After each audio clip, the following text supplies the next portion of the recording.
As the top Continental offering for 1969 is the incomparable Continental Mark III.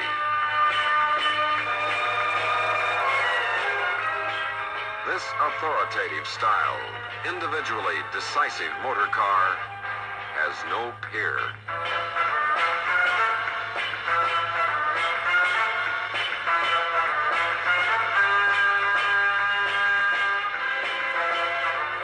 The Mark III is America's most prestigious automobile.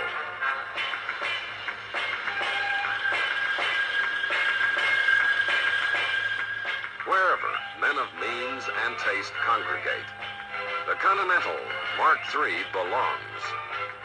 A special symbol of status, attained by only a very few.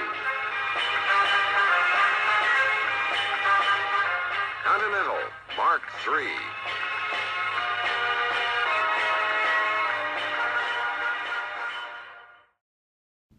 The 1969-71 Lincoln Continental Mark III marked Lincoln's first entry into the personal luxury coupe arena. This area of the automotive market was really started with the four-passenger Thunderbird that was introduced for 1958. And by 1969, Lincoln was pretty late to the party, as General Motors had introduced a number of vehicles like the 1963 Riviera, the 1966 Toronado, and most importantly, perhaps, the 1967 Eldorado, before the Mark III was introduced.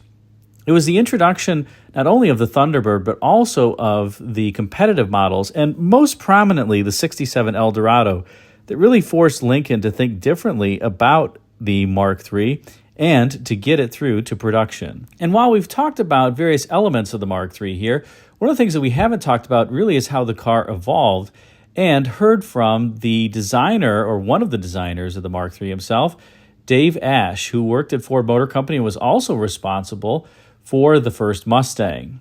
Let's talk about the top 10 facts that you likely didn't know about the Lincoln Continental Mark III. And the first fact at number 10 is that this 69 Continental Mark III was based on the four-door Thunderbird platform that was introduced for 1967. 1967 to 71 Thunderbirds would be known as the Glamour Birds, and it was during this time that not only was the Thunderbird a luxurious car, but for the first time you could get one with four doors. Take a look here at a four-door Thunderbird from that time frame, and, well, it's not necessarily a happy-looking car, I must say.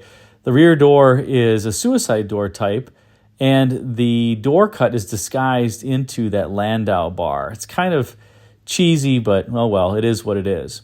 In any case, the four-door Thunderbird rode atop a 117-inch wheelbase. The two-door rode atop a 115-inch wheelbase. And originally when the Continental Mark III was being conceived, it was to ride atop the two-door wheelbase because it was going to be a two-door car. However, program planners, in particular an individual at Ford, decided that it would be better to put the Continental Mark III on the longer wheelbase platform to give it bit better presence and proportions. And so that's what ended up happening, that the car was based off of that four-door Thunderbird. Now, there are a couple advantages to basing the car off of the Thunderbird. The first was obviously cost, as the Continental Mark III would share the platform, including the frame and a number of chassis components like brakes with the Thunderbird. However, the other reason for putting the car on the Thunderbird platform was to save time, and you can imagine that it's obviously a lot faster to tool one vehicle up. Now, there is an interesting wrinkle to this. When the Continental Mark III was originally being conceived, it was just to use a significant amount of sheet metal, including the doors that came from the donor Thunderbird. However, as you see here, the Thunderbird has a pretty characteristic feature line that runs across the door. And at some point, it was decided that the designers just couldn't make this work and make the car look different enough given that character line. And so the Lincoln got its own unique doors and some other styling features aside from the fenders and the Continental-style hump in the back and the Rolls-Royce grille to make it look different. But that door was something that designers struggled with for some time before the bean counters let them have their own unique door.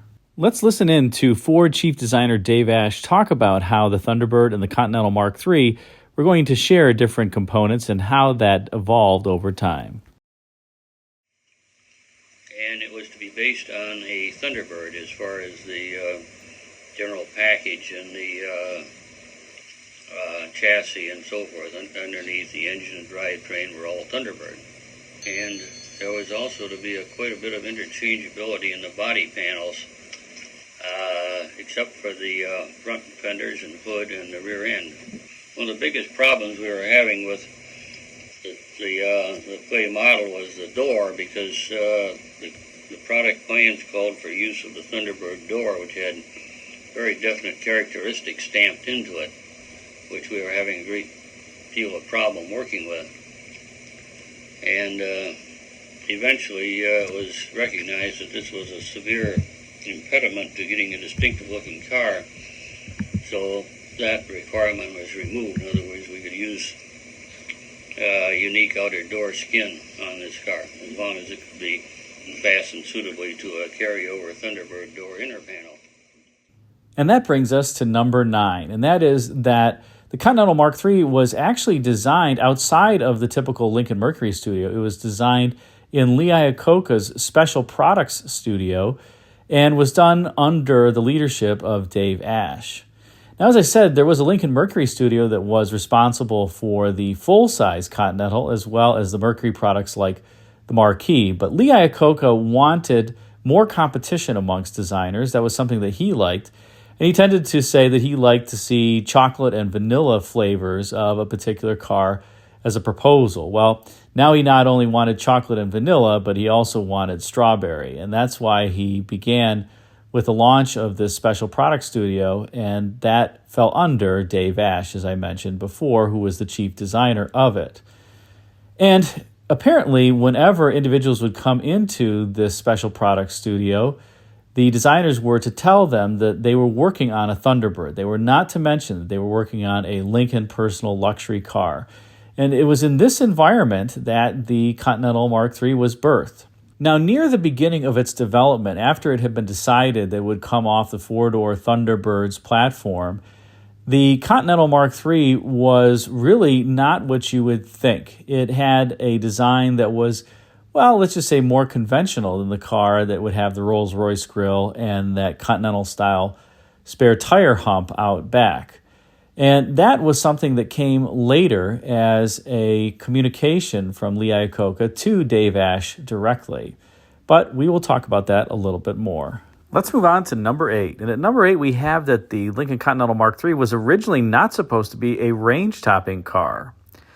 When the product planners were originally thinking about placement for the Lincoln Continental Mark III, they originally envisioned placing it in the lineup between Mercury and Lincoln, kind of a little bit more of an expensive Marquis coupe, as an example, and not something that was going to be at the top of the lineup. However, there was one fundamental event that changed their minds, and that was the introduction of Cadillac's Eldorado for the 1967 model year, which was Cadillac's most expensive car and also a personal luxury coupe. The presence of the Eldorado in Cadillac's lineup left Lincoln wanting something that could compete directly, and so the car was slotted above the standard Continental as opposed to below it. And one of the things that best exemplifies where product planners as well as designers thought the Continental Mark III should originally slot is that its original name within the studio was not Continental Mark III, but in fact was Merlin, a hybrid of Mercury and Lincoln. And that name was devised by studio chief Dave Ash, as was typical for the time. The car would go through a number of names before it was settled on Mark III, but the first one, as I mentioned, was Merlin, and again, that reflected its placement in the lineup, or its original placement in the lineup, between Mercury and Lincoln. Once again, let's turn to then Ford chief designer Dave Ash for his version of the events. At the outset, it was nameless, and it was set up rather loosely as a Thunderbird equivalent in the Lincoln Mercury lineup. That is, some special personal luxury car that would fit in between the Mercury Marquis and the Lincoln. Smaller than either one of them, but probably as expensive, or maybe not quite in the Lincoln price range, but more than a Mercury. we got into this quite a way, and around then we became aware that Cadillac was about to introduce the Eldorado. And when I say we, it was the company, really. And the character of this project got switched around from a in-between Mercury and Lincoln into a top-of-the-line model. In other words, it was going to wind up in the Lincoln lineup, but still in its guise as a Thunderbird derivative. Let's move on to number 7, and that is that the Mark III came standard with a vinyl roof. In 1969, the Mark III was available with or without a vinyl roof. It did come standard with a vinyl roof, but you could get a vehicle without the vinyl roof. Now, why was this? Well, there was one principal reason, and that was that the roof on the Mark III was a two-piece roof joined down the middle. So it had to be metal finished all the way down the midsection of the roof in the event that a customer selected to opt for no vinyl top. This obviously was an expensive proposition. Back then, metal finishing was about $1 per inch. So metal finishing the roof was probably somewhere on the equivalent of, let's say about $45, something like that, which would be the equivalent of $400 some today. In other words, extremely expensive. And so as a result, the car came standard with a vinyl roof. Interestingly, the car looked quite good with the vinyl roof as well. And very few people opted to order their Mark III without one. In fact, just 95 cars left the factory without a vinyl roof in 1969 out of about 30,000. So 95 out of 30,000 had no vinyl top. And the one that you see here is one of them. I think the car actually looks good with or without a vinyl roof. Some cars, to me, only look good without the vinyl top. But the Mark III is one of those that can pull the vinyl top off. I will also note that 1969 was the only model year in which you could get your Mark III without the vinyl roof. In 1970 and 71, you were forced into taking it. Let's move on to number 6, and that relates to the rear deck height of the Mark III. More specifically, that designers raised the rear deck height, or that area right behind the back window, by 2 inches versus the Thunderbird to give it a more distinct design. Now, as I mentioned, designers were forced into using the four-door Thunderbird platform, but they obviously wanted to give the car a unique look. And one of the things that was challenging about the existing Thunderbird was that it had a certain proportion and stance, in part due to that rear window and the slant of it, as well as the rear deck height. Well, in order to make the Mark III look a bit different, especially after designers were able to put different doors on it versus the Thunderbird, they decided to raise the rear deck height to squish the roof a little bit and give it a more sinister proportion, if you will.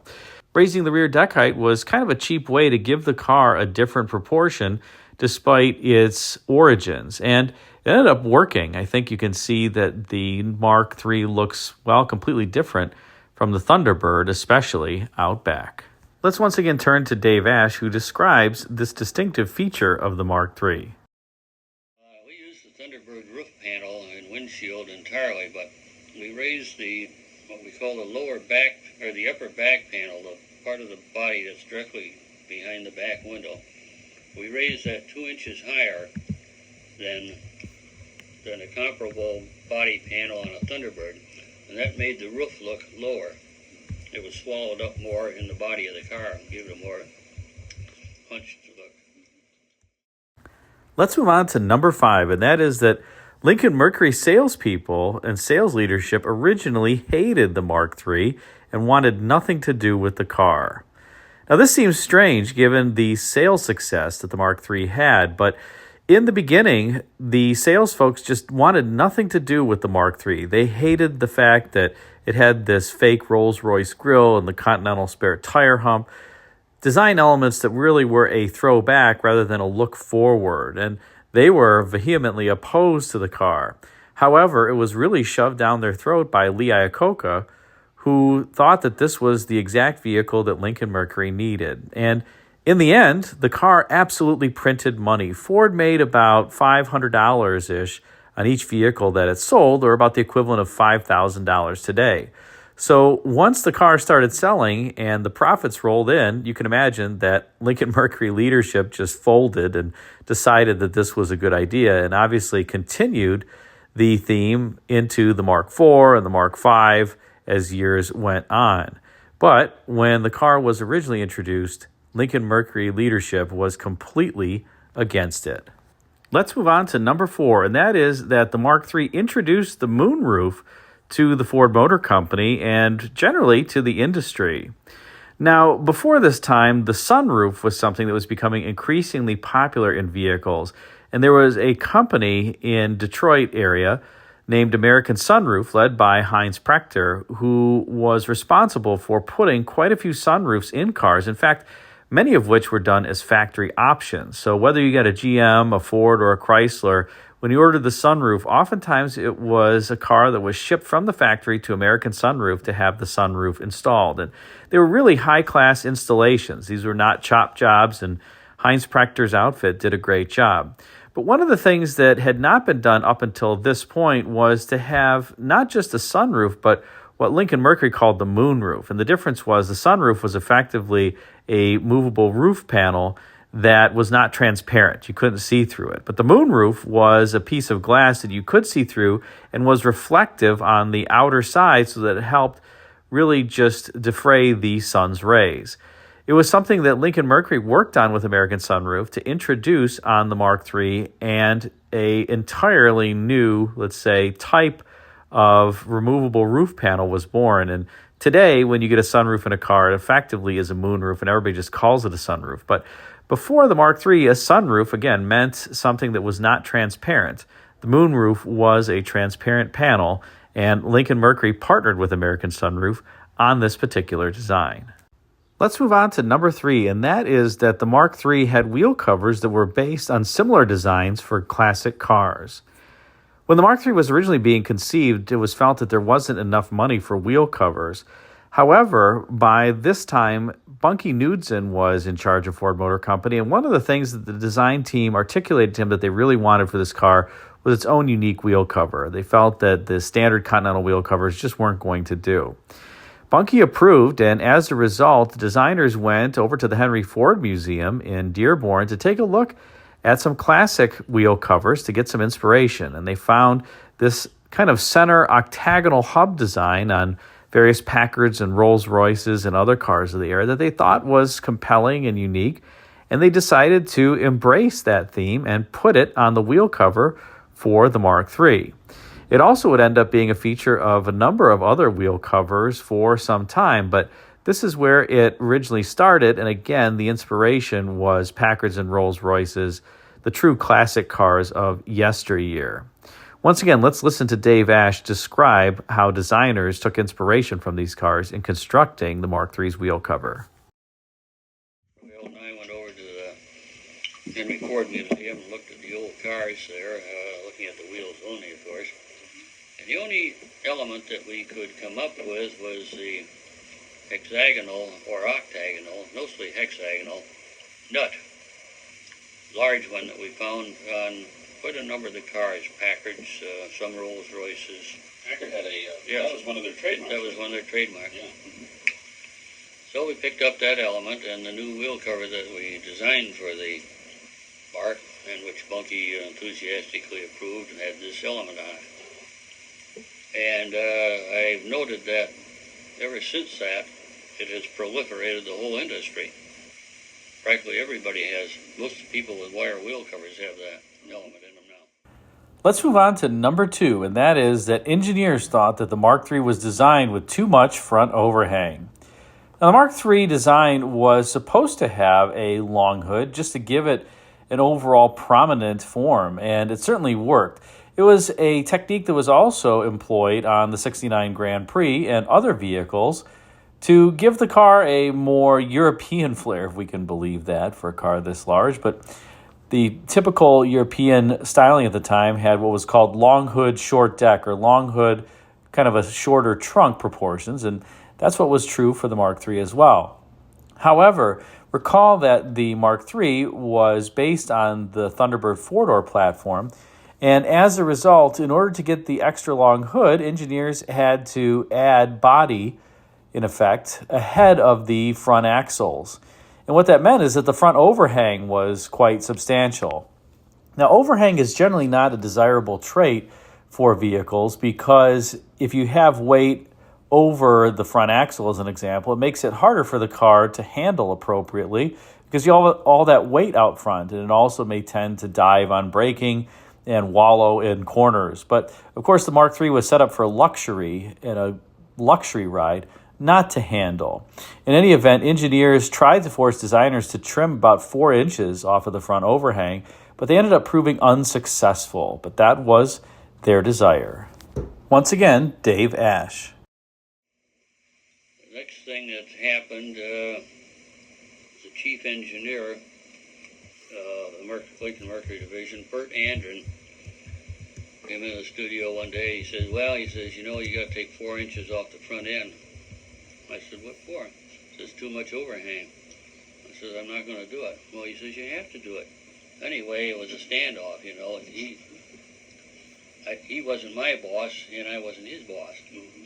And yet he was insistent that 4 inches had to come off, and I said, no way, I'm not going to take that off. I said, you should have spoken up several weeks ago. I said, this thing has been approved by the product planning committee, as is.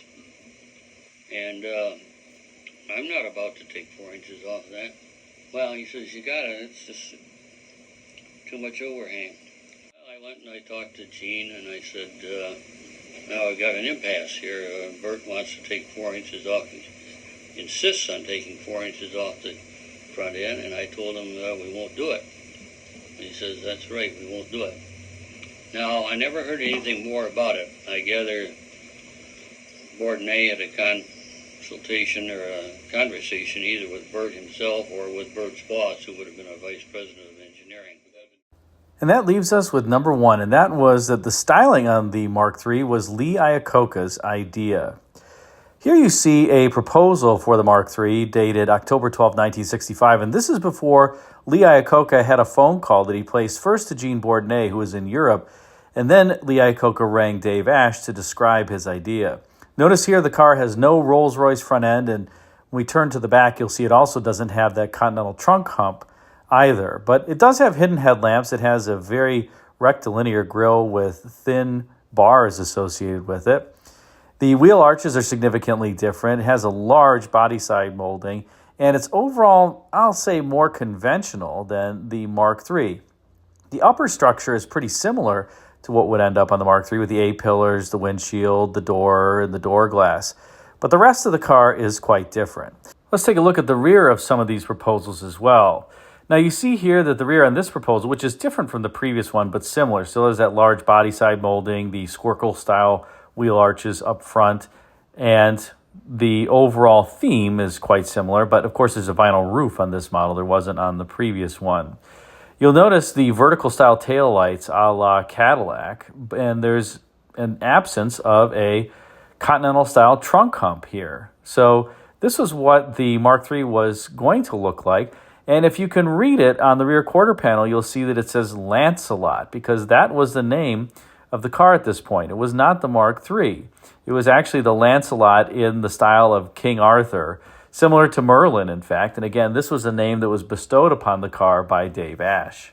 If we look at the front end of a similar proposal from that time frame, you'll actually see it says Lancelot there on the driver's side above the headlight, kind of in a humorous script too. And you get a sense of that rectilinear grille with these very thin, delicate-looking bars.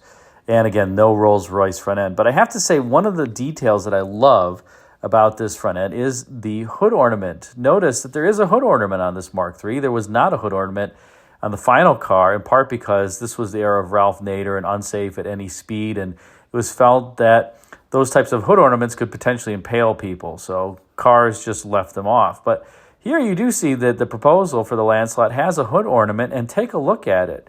It actually is kind of a Lincoln logo, but instead of just being a typical Lincoln logo or the Continental Star, it has a sword in the middle of it poking through. Well, you can imagine that in this era of unsafe at any speed and Ralph Nader and safety advocacy, that having a hood ornament with a sword protruding through it was not a great idea, and so that was scrapped, along with the Lancelot name.